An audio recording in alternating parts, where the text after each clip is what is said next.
Bagaimana seorang mukmin dapat hidup dalam ketenangan sementara ia tidak mengetahui apakah dosanya telah diampuni, apakah amalannya diterima? Bagaimana bila ia selalu diliputi kekhawatiran dan kekhawatiran sehingga ia merasa lelah beribadah? Waswas syaitan itu. Seorang mukmin wajib yakin dengan janji Allah, wajib. Saya sholat, kita sudah jalankan semua syarat-syarat dan rukunnya, yakin Allah terima. Kita harus yakin, walaupun kita nggak bisa pastikan, gitu kan, kadar pahalanya. Tapi kita kalau sudah memenuhi syarat, Allah itu tidak pernah memungkiri janjinya. Kita harus yakin, kalau kita berbuat dosa, kalau tidak taubat akan masuk neraka. Itu tidak bisa dipungkiri. Sebuah itu hukum sunnatullah, nggak bisa. Jadi jangan ragu, nggak boleh ragu. Kalau kita sudah bertaubat, sudah beristighfar, nggak ada tanda-tanda khusus dalam agama, gitu kan. Sudah bertobat istighfar, lalu kita istiqomah jalan Allah. Makanya Imam Nawawi mengatakan syarat tobat nasuha adalah meninggalkan dosa itu seketika, menyesali dan janji sama Allah tidak mengulangi. Lalu ada ulama lain tambahkan syarat keempat, menyibukkan sisa umur dengan amal soleh. Udah saya jalankan, selesai.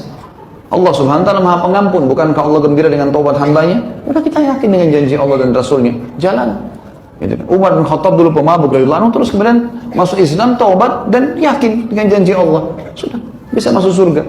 Sampai kata Nabi SAW, waktu saya sedang dimasukkan, waktu Isra Mi'raj, dilihatkan surga, ada sebuah istana terbuat, ya, kubahnya itu dari emas atau dari intan gitu hadisnya. Maka aku bertanya pada Jibril, istananya siapa ini? Sangat mewah. Kata Jibril, ini adalah salah satu dari anak pemuda Quraisy. Kata Nabi SAW, aku berharap dia orang itu. Lalu aku bertanya, siapa itu? Kata Jibril, itu adalah Umar bin Khattab. Ini istananya dia. Padahal Umar masih di Madinah, masih hidup. Sebelumnya Umar bin Khattab dulu memerangi Islam. Berarti memang janji Allah benar. Gak ada yang perlu diragukan. Jadi jangan ragu. Ini waswas syaitan sehingga membuat orang jenuh beribadah. Ada apa untuk jenuh teman-teman sekalian? Untuk apa jenuh? Tidak ada ketentraman kecuali dalam masalah ibadah. Kalau antum gelisah dalam ibadah, berarti masalah dosa yang mengganjal. Fahamin itu. Kalau kita masih malas ibadah, atau kita malah jenuh dalam ibadah, berarti ada dosa yang mengganjal. Bagaimana bersabar jika ujiannya dari orang tua sendiri, terutama dari ibu? Tentu saja sabar, sama saja jawabannya. Mau orang tua atau mau anak, tetap saja kita bakti dengan beliau di hal-hal, lakukan hal-hal yang diperintahkan oleh agama, misal tetap melayani pada hal yang bukan bau maksiat kepada Allah, tetap kita bakti, ya, tetap kita jenguk kalau sakit, tetap kita memberikan hadiah yang dibutuhkan dan seterusnya. Yang dilarang agama jangan diikuti, tetap aja lakukan, gitu kan. Sabar, nasihatin, luruskan. Orang dicoba di orang tuanya, orang dicoba di anaknya, orang dicoba di pasangannya, gitu kan. Banyak cobaan.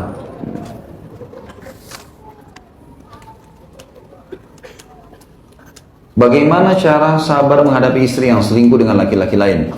Dan apakah itu bisa disebut takdir Allah yang harus diterima dengan ikhlas?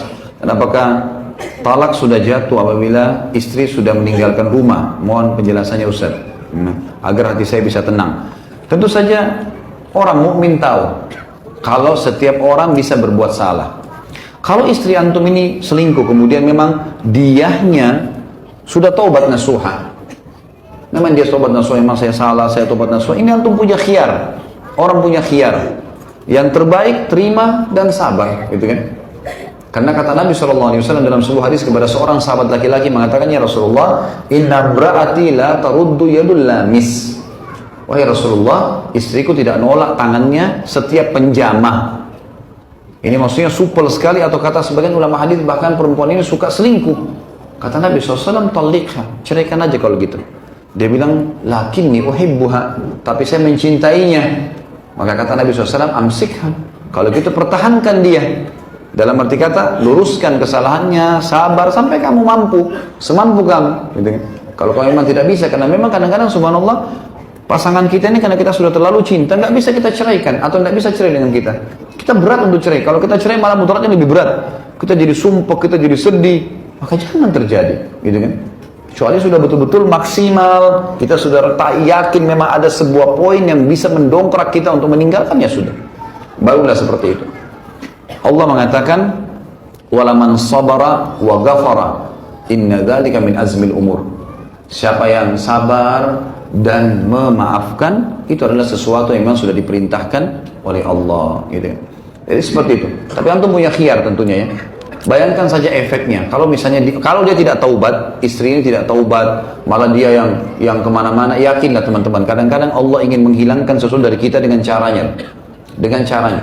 Tadi kan saya ceritakan kisah kan, bagaimana orang yang saya kenal itu betul-betul ditinggalkan oleh istrinya, dan dia betul-betul kami tahu sangat mencintai istrinya itu. Karena ini teman keluarga, teman dekat, tahu sangat mencintai pasangannya, subhanallah, gitu kan. Tapi ditinggalkan dengan perselingkuhan. Allah gantikan tuh, sabar, gitu kan. Kalau memang seperti itu, apalagi kalau sudah tinggalkan rumah. Baik, pertanyaan, kalau sudah tinggalkan rumah sudah jatuh talak atau tidak? Jawabannya tidak. Tapi dia berdosa besar.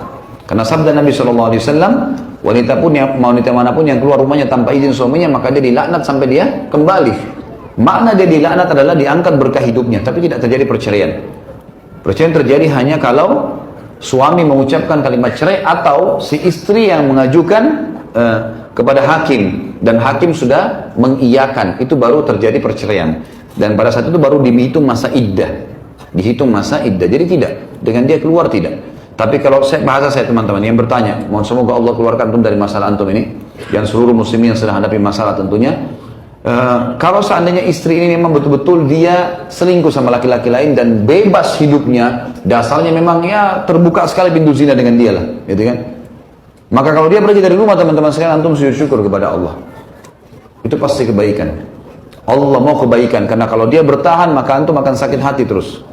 Dan yakin puncaknya Allah akan gantikan. Masalah dengan perempuan, perempuan akan datang. Dan perempuan yang datang, teman-teman sekalian, akan datang emasnya. Para wanita, bidadari surga, bidadari dunia akan datang. Allah akan kirim. Banyak kasus yang saya lihat dalam lapangan ini seperti itu. Sabar, akhirnya Allah datangkan pasangan yang luar biasa. Baik perempuan ataupun laki-laki. Kalau mereka sabar, akhirnya ditinggal oleh pasangannya, kemudian Allah gantikan yang jauh lebih baik daripada itu. Allahu a'lam.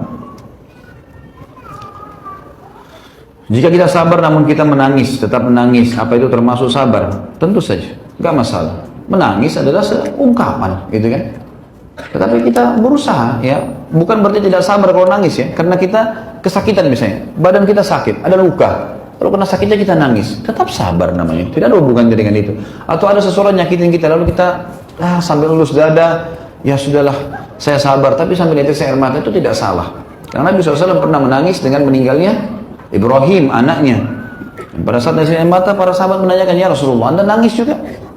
Kata Nabi SAW, ini rahmat yang Allah masukkan dalam hati setiap hambanya. Bisa terjadi, tapi jangan berlebihan, teman-teman sekalian. Justru pada saat itu tunggangi untuk menjadi orang yang dekat dengan Allah. Tidak menceritakan masalahnya ke siapa-siapa, hanya menangis saja sambil dibawa ke sholat.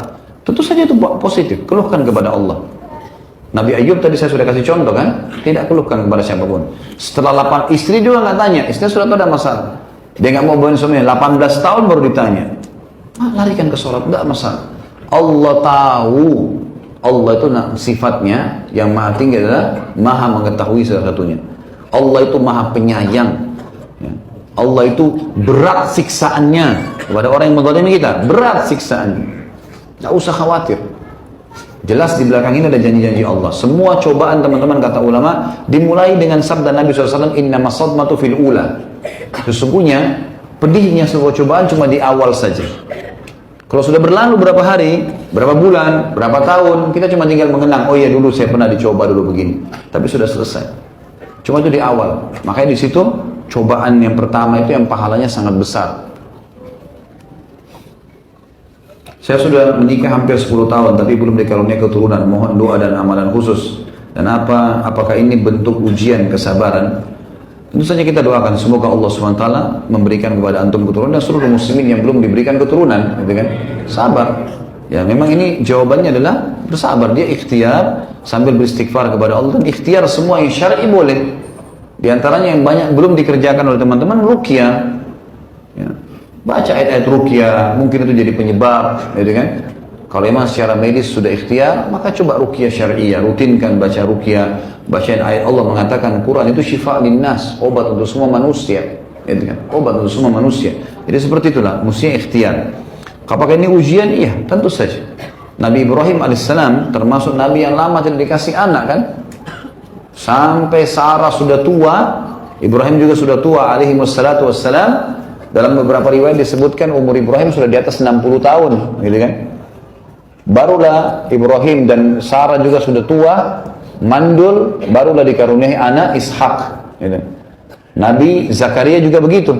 Sampai umur 100 tahun baru Allah kasih anak dari istrinya yang mandul umur 90 tahun. Antum bisa baca 10 ayat pertama surah Maryam menjelaskan masalah itu. Ada orang-orang yang sudah diuji sebelum kita dengan itu. Dan banyak ayat-ayat Al-Quran yang menjelaskan Allah lah yang telah menjadikan wanita itu mandul, atau laki-laki itu mandul, ataupun yang subur. Dan Allah kalau mau Allah jadikan laki-laki atau perempuan, sabar. Ada baiknya, pasti ada sesuatu yang baik yang Allah simpankan buat kita. Bagaimana kita membedakan apakah musibah yang kita terima ini suatu cobaan atau azab? Kalau antum berbuat dosa, dasarnya antum berbuat dosa, itu azab, gitu kan? Azab. Orang pergi diskotik, pulang mabuk, tabrakan, azab. Gimana? Tapi orang di majelis ilmu yang mulia, ini antum berita gembira teman-teman. Kata Nabi SAW, siapa yang keluar dari rumahnya ingin belajar agama dan mengajar, dua-duanya, yang mengajar dan yang diajar, itu betul-betul diikhlas karena Allah, dicatatkan baginya lengkap pahala haji. Hanya duduk 1-2 jam, 3 jam, seperti dapat pahala haji lengkap. Dalam riwayatnya dikatakan, siapa yang keluar belajar atau mengajar, maka dia di jalan Allah seperti orang jihad sampai dia pulang, gitu kan? Dia dapat pahala. Dalam hadisnya dikatakan, malaikat menembakkan sayapnya, membuka sayapnya, melindungi para penuntut ilmu, gitu kan? Jadi banyak sekali manfaat-manfaatnya tentu. Jadi kita lihat di sini teman-teman sekalian, kalau kita karena masalah musibah, dianggap itu adalah sebuah azab kalau kita pulang atau habis melakukan kemaksiatan lalu datang cobaan itu. Tentu ini juga fungsinya bagi orang beriman membersihkan dosanya. Tapi kalau antum pulang dari majelis ilmu, antum pulang dari apalah ya, umroh dan haji atau terus ada cobaan datang, ya sudahlah, itu berarti ada sesuatu yang Allah inginkan. Ada sesuatu yang Allah inginkan. Sabar di situ, sabar. Saya subhanallah kemarin pas pulang 2 hari dari umroh Ramadan, 2 hari sebelum lebaran, mau ke Balikpapan untuk khutbah Id, tiba-tiba saya kaget di grup tertulis, teman-teman sudah bicarakan tuh, teman-teman tamatan Madinah, ini ada berita apa lagi nih? Fatwa menyesatkan Khalid Basalam. Fatwa menyesatkan. Apa ini? Saya belum paham gitu. Terus akhirnya teman-teman sudah pada tanggapin tuh. Terus saya coba lihat, saya buka cuplikannya, subhanallah, ceramah 6 menit di-cut jadi 1,5 menit. Ini menyesatkan karena begini, karena begitu, karena kata Sayyiduna ini dan seterusnya. Padahal saya menjelaskan Sayyiduna, Nabiuna dan Rasulina, kalau diikuti 6 menit saya jelaskan itu. Kalau Sayyiduna bisa digunakan untuk siapa saja dalam bahasa Arab. Seperti ruangan ini ada masuk namanya Yusuf, kita bilang Sayyid Yusuf masuk, bisa dipakai, gitu kan? Tapi kalau Nabiuna dan Rasulina, itu dipakai untuk 1 orang, untuk baginda Nabi SAW, tidak bisa orang lain. Maka kalau ketemu antara ini sama ini, kita dahulukan ini ditinggalkan, gitu kan? Kita kalau syahadat bilang apa? Asyhadu an la ilaha illallah wa anna Muhammad Rasulullah. Enggak ada kata Sayyiduna kan? Nah, begitu juga dengan kalau orang lagi membaca hadis Nabi SAW, an Abi Hurairah anhu anin Nabi SAW, enggak ada an Sayyiduna Nabiyuna. Jadi Nabi sudah jadi pengganti di situ. Ini saya jelaskan, tapi bukan tidak boleh mengucapkan kata Sayyiduna, Maulana, kalimat yang mulia buat Nabi SAW, asal jangan melampaui batas. Seperti kata Nabi SAW, jangan kalian memujiku melampaui batas seperti Nasara memuji Isa putra Maryam. Tadinya Rasulullah, tadinya Nabiullah, terus tiba-tiba menjadi anak Allah. Kan gitu. Tapi katakan aku adalah hamba Allah dan Rasulnya, Abdullahi wa Rasuluh. Itu ucapannya, gitu kan. Banyak orang sibuk dengan mengambil potongan-potongan ceramah sebentar lalu dijadikan sebagai fitnah baru. Itu menjelang, subhanallah, saya baru balik umrah, saya langsung berpikir, oh mungkin ini cobaan, sesuatu yang datang, Allah ingin sesuatu yang baik. Udah, saya ngobrol sama beberapa teman-teman yang memang membantu saya dalam masalah tim, kemudian kita coba upload kembali, meluruskan. Ikhtiar kita adalah seperti itu, sampaikan apa ada. Alhamdulillah responnya malah lebih bagus, dan Allah subhanahu wa ta'ala menunjukkan siapa orang itu, dan semoga Allah kasih hidayah. Tetap saja kita disuruh untuk memaafkan, sudah, semoga Allah kasih hidayah, gitu. Sabar, bukan berarti saya harus berhenti dakwah gara-gara itu. Kalau target dia karena mau berhenti dakwah itu kekonyolan kalau saya berhenti, gitu kan. Malah harus sabar, jalanin, perjuangkan sampai meninggal dunia. Yang penting adalah kebenaran dan kebaikan. Bagaimana agar kita bisa selalu sabar, tahapan proses belajarnya, dan bagaimana marah yang dibolehkan dalam Islam. Hampir sama semuanya. Jadi kalau bagaimana supaya kita bisa sabar, peran pertama baca fadilah sabar. Tadi yang kita bacain semua itu fadilah namanya. Dengan kita tahu ada janji Allah dalam ayat tadi tentang masalah janji surga, pahalanya dilipat gandakan segala macam. Dan ini masih banyak teman-teman hadisnya ya. Saya tidak nukil semua. Kalau antum ketik di Google mungkin tentang fadilah sabar akan keluar semua banyak. Atau antum baca buku Riyadhus Shalihin tentang bab sabar, banyak sekali hadis. Ya, mungkin saya tidak sebutkan semua tadi. Jadi poin-poin besarnya. Baca fadilahnya dulu. Kita kalau ingin mengerjakan satu perbuatan ibadah supaya rajin, misalnya sholat malam, sebelum tidur baca fadilah sholat malam, kita akan rajin bangun sholat malam. Mau sedekah, baca fadilah sedekah. Mau haji umrah, baca fadilah haji dan umrah. Kita akan semangat. Jihad, baca fadilah jihad. Kita akan semangat tuh. Gitu. Jadi itu dulu yang pertama. Yang kedua teman-teman sekalian, fahamin itu, renungin dan amalkan. Jadi kalau sedang terjadi masalah, memang dipakai ilmunya. Jangan nanti begitu ada masalah lalu kita lupakan apa yang sudah kita baca. Praktekin ilmunya. Kemudian yang ketiga, jangan konsultasi dalam setiap masalah kecuali pada ahlinya saja, yaitu para ulama dan dai. Jangan cerita sama teman-teman. Berapa banyak rumah tangga rusak karena cerita sama temannya. Bahkan saya selalu tekankan dalam pelatihan rumah tangga saya, teman-teman sekalian, jangan ceritain masalah walaupun sama orang tua kalau perlu, kecuali orang tua kita bijak, faham agama. Kalau enggak, berapa banyak orang tua kita emosional, lalu kemudian menceraikan kita sama pasangan kita. Kesalahan. Kalau orang alim, teman-teman kita tanya, Ustadz, Kiai, siapalah yang kita panggil sebagai syekh, ya, tolong saya punya masalah begini, apa solusinya? Pasti panduannya ke agama, gitu kan? Ada hadis Nabi SAW begini, ada begini, sabarlah, berdoalah, sholat malam lah, istikharah lah, dan seterusnya. Nah, kita dipandu ke agama, itu yang paling tepat. Tapi kalau kita komunikasi dengan orang, ingat, bermusyawarah, jangan bermusyawarah dengan orang yang bodoh dalam agama, pertama. Yang kedua, jangan musyawarah dengan orang yang lebih sedikit pengalaman atau belum melaluinya. Banyak orang, dia konsultasi sama temannya, belum nikah, dia tanya masalah pernikahan. Nyambung nggak kira-kira?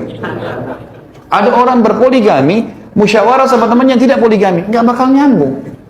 Harus dengan orang yang sudah praktisinya, nggak bisa. Ada orang yang sudah tanya orang tentang haji, orang itu belum pernah haji, nggak ada pengalaman sama sekali. Dengan orang yang sudah pulang, punya pengalaman, punya ilmu, beda semuanya. Maka jangan musyawarah dengan orang yang tidak punya ilmu atau kurang pengalaman, ini nggak bisa. Ini harus teman-teman. Dan jangan ceritakan kepada sembarang orang, apalagi orang awam nih, umum orang, teman. Ada orang subhanallah lewat satu kampung tahu kalau ini masalahnya apa.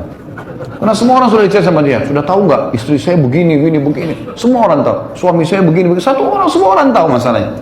Jadilah hamba Allah teman-teman yang jalan di muka bumi, orang tidak tahu tentang antum sama sekali. Baik, antum jalan, yang penting antum dalam keadaan baik, sabar dalam masalah-masalah. Kecuali memang ahlinya. Bagaimana kita mendapatkan jodoh yang terbaik? Sabar yang seperti apa untuk mendapatkan yang terbaik? Tadi ada pertanyaan juga sini ya. Marah yang seperti apa yang diperbolehkan? Marah kalau melanggar hukum Allah, dan kita boleh tegas. Ini nggak boleh loh, ini larang, haram loh. Nggak boleh. Istrinya keluar rumah, kembali, haram. Kamu harus kembali, tegas, itu boleh. Ya, yang tidak boleh kasar. Kasar itu matanya melotot, kata-katanya luar biasa, mungkin semua kebun binatang keluar. Ya. Itu nggak boleh. Dan kita lihat, kalau seandainya dalam agama begini, terutama ini banyak masalah rumah tangga ya. Rumah tangga itu kalau mau tentram teman-teman, jangan menginapkan masalah. Selain konsultasi sama orang lain tadi, jangan konsultasi kecuali pada ahlinya, ulama, dan jangan menginapkan masalah. Clearkan, yang salah minta maaf, yang benar memaafkan. Udah, jangan nginapin, karena kalau sudah nginap, apalagi keluar rumah, ini udah luar biasa. Di dalam rumah ada 10 setan, di luar ada 7.000 setan, gitu kan. Malah tambah rumit. Saya tahu ada orang sampai ayahnya akhirnya terlibat dalam bagi ke anak perempuan ini sampai perceraian terjadi, baru dia nyesal. Karena setiap ada masalah selalu ayahnya, ayah begini, suami saya begini. Padahal sebenarnya dia suka sama suaminya. Akhirnya ayahnya kena sering dikeluhkan, keluh kesahkan. Begitu anaknya pulang, dia bilang kamu nggak boleh kembali lagi.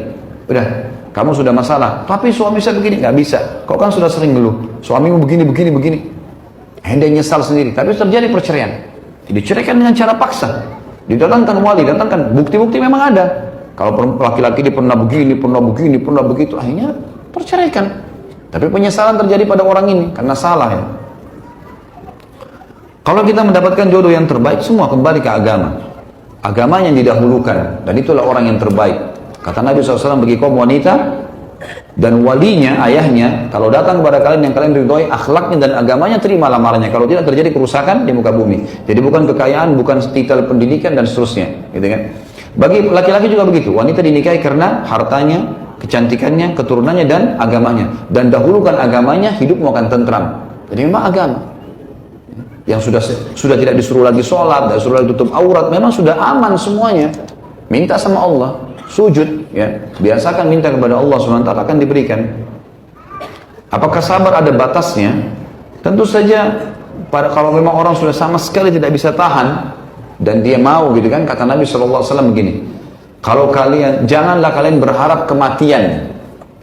Kalau lagi sakit parah sekali atau masalah lagi berat, kata Nabi SAW, jangan kalian harapkan kematian. Tapi kalau kalian betul-betul sudah tidak tahan, kata Nabi, ucapkanlah, ya Allah, kalau kehidupan lebih baik buat saya, lanjutkan. Kalau kehidupan buruk buat saya, wafatkan. Nabi SAW ajarkan caranya. Kalau betul-betul orang itu sudah merasa tidak sabar. Tapi kalau insya Allah dia bisa sabar, ya Alhamdulillah, itu jauh lebih baik gitu.